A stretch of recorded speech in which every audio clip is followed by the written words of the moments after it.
In a serene woodland filled with the sweet scent of pine and the soft melody of rustling leaves, there lived a baby bird named Pip. Pip's life began in a nest high atop an ancient oak tree, surrounded by his siblings and under the watchful eyes of Mother Bird. The nest was a bustling hub of activity, with siblings clamoring for food and practicing their wing flutters in preparation for their first flight. Unlike his brothers and sisters, Pip was curious. He often peered over the edge of the nest, eager to understand the vast world stretched out below.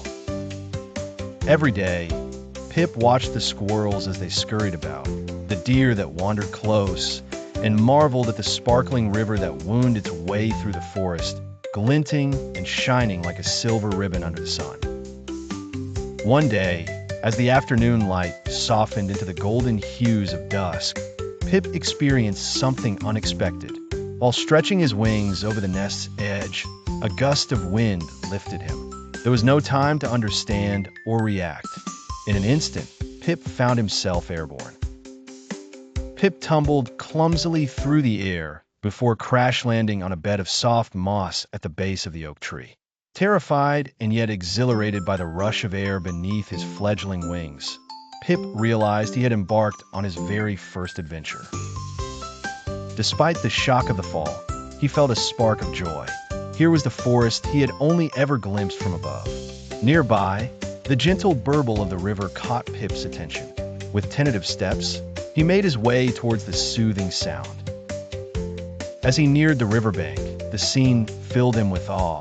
The surface of the river was alive with the dance of sunlight, playing in ripples and waves, mesmerizing the young bird. Drawing closer, Pip heard an encouraging chirp from a fellow youngster.